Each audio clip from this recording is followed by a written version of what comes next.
What up, y'all?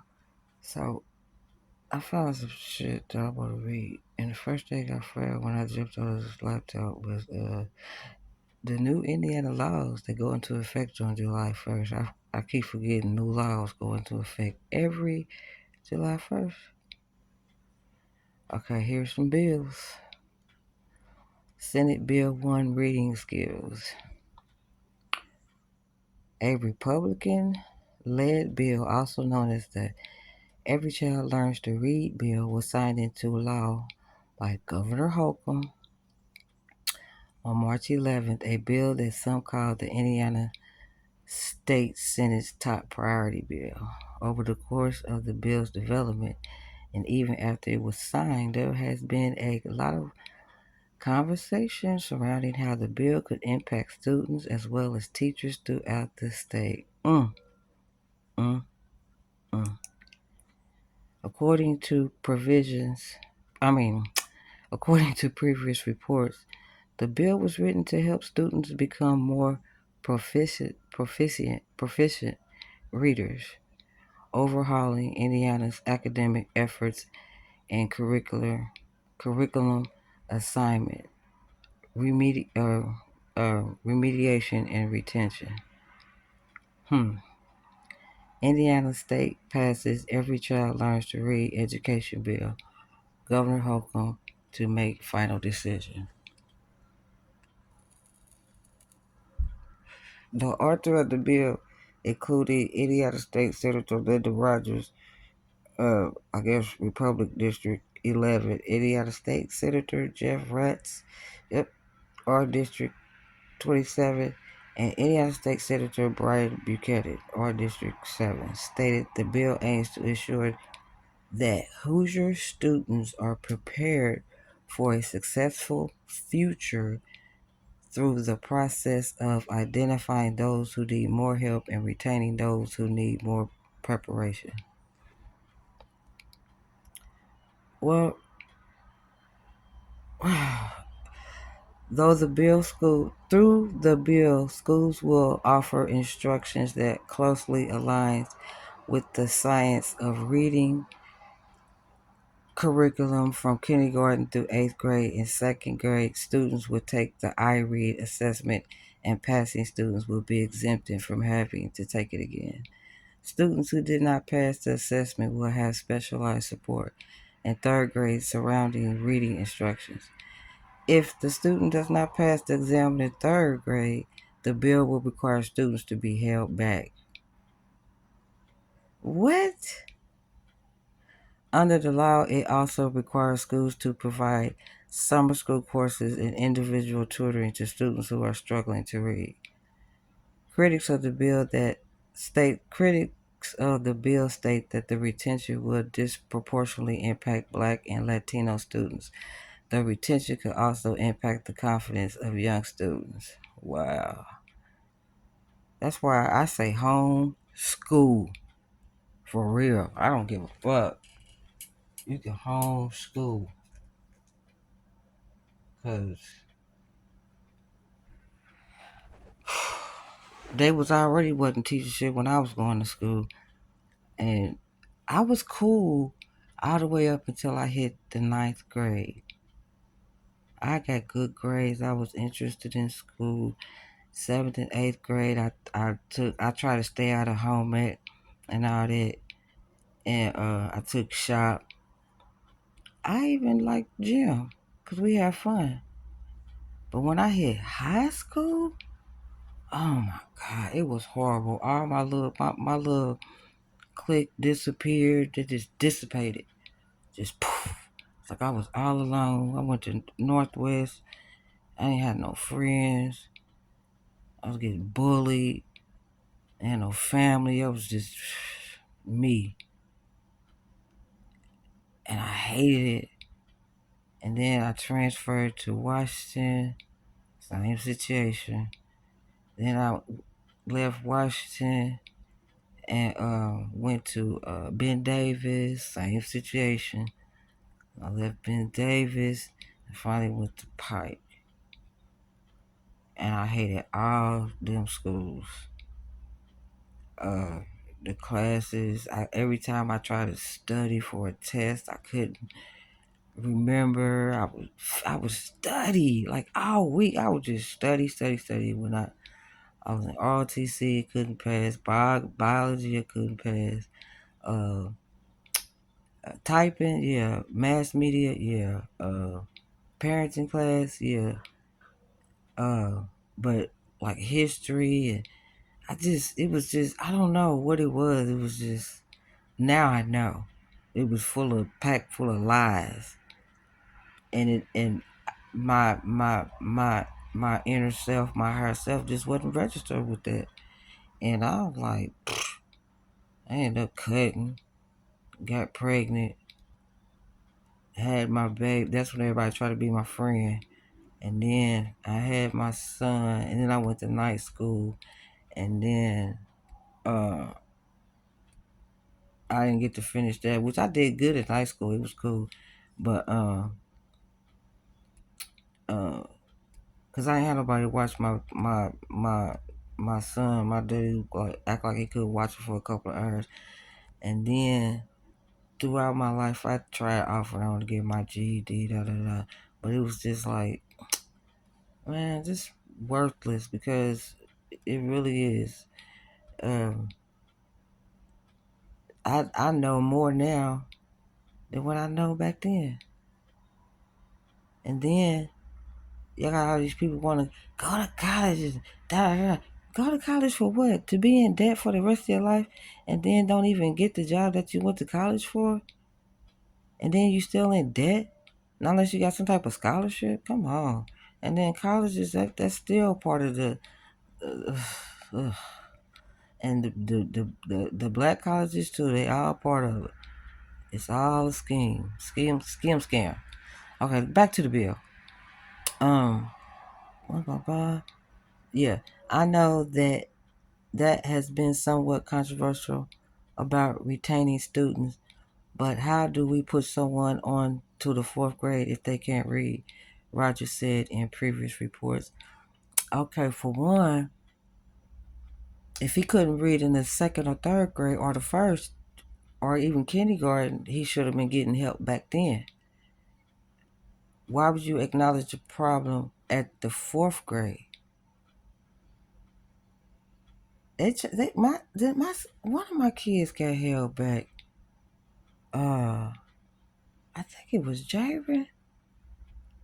And then when he was like ready to go to high school, they pushed him. They put him in his right grade. It was weird. It was weird.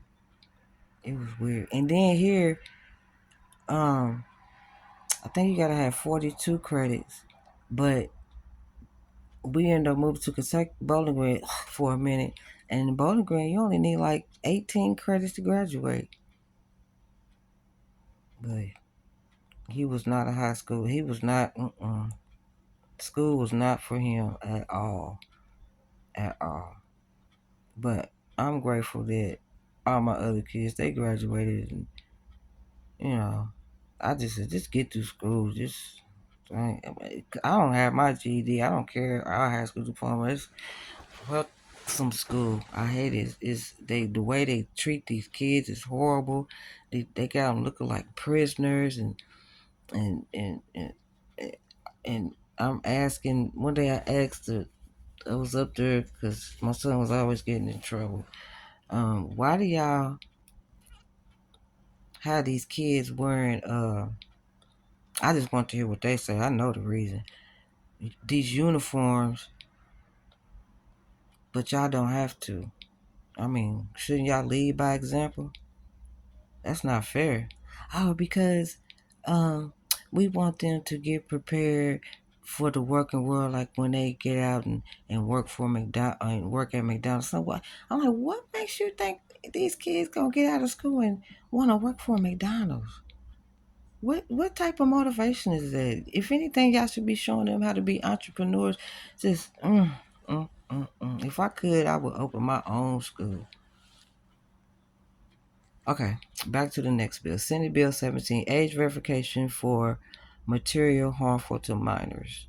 Starting on Monday, Indiana residents will be required to prove their age before accessing adult content online. A bill that was signed into law by Holcomb on the 13th of March requires Hoosiers to upload sensitive documents online on adult entertainment sites to prove their age. Lawmakers said that this is aimed at protecting minors from the content. Indiana joins other states, including Texas, Arkansas, Utah, Virginia, and Louisiana, in passing similar age verification laws. Indiana Attorney General Todd Rokita praised the law, stating that pornography websites make the material too easily accessible for minors.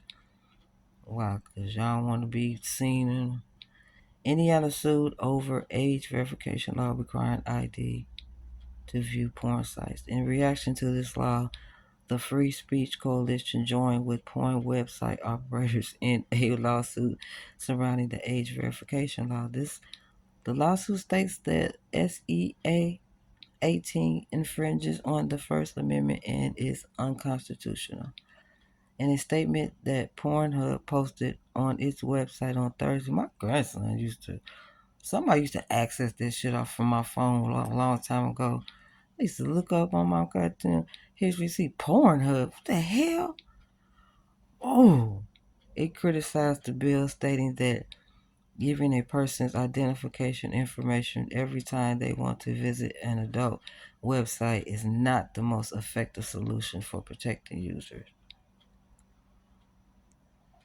Then it says, do I feel like reading this? It says, okay. It says, dear users, as you, right here, if y'all can see, that's what I'm reading from. As you know, your elected officials in Indiana requiring us to verify your age before allowing you access to our website, while safety and compliances are at the forefront of our missions. Giving your ID card, what? Every time you want to visit an adult platform is not the most effective solution for protecting our users, and in fact will put children and your privacy at risk. Right. In addition, they can use, mandating age verification without proper enforcement gives platforms the opportunity to choose whether or not to comply. As we've seen in other states, this just drives traffic to sites with far fewer safety measures in place. Very few sites are able to compare it to the road, but that's when they're going to go to the dark web.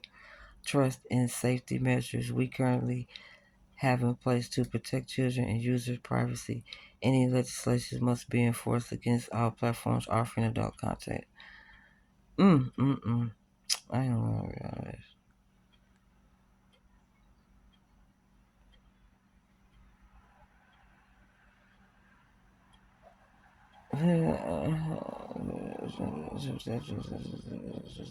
Right. Officials from ILO, the parent company of Pornhub, and other pornography sites and studios said that mandating age verification without proper enforcement gives platforms the opportunity to choose whether or not. I just read that, didn't I? Yeah. Let's see. As of Friday, the statement was removed from Pornhub website, and the website is still able to be accessed. The law officially goes into effect on July 1st. Senate Bill 202, State Educational Institution Matters. Now, why would that come in between one school's bill and then a porn that that's these motherfuckers is whacked. State Educational Institution Matters. Tenor. Higher education institutions are also expected to see a change starting on Monday, impacting the status of tenure and promotions in Indiana. Bill 202 signed into law on March 13 limits and restricts the ability of public institutions to grant tenure and promotions if the higher education employees do not abide by certain conditions related to free inquiry, free expression, and intellectual diversity. What?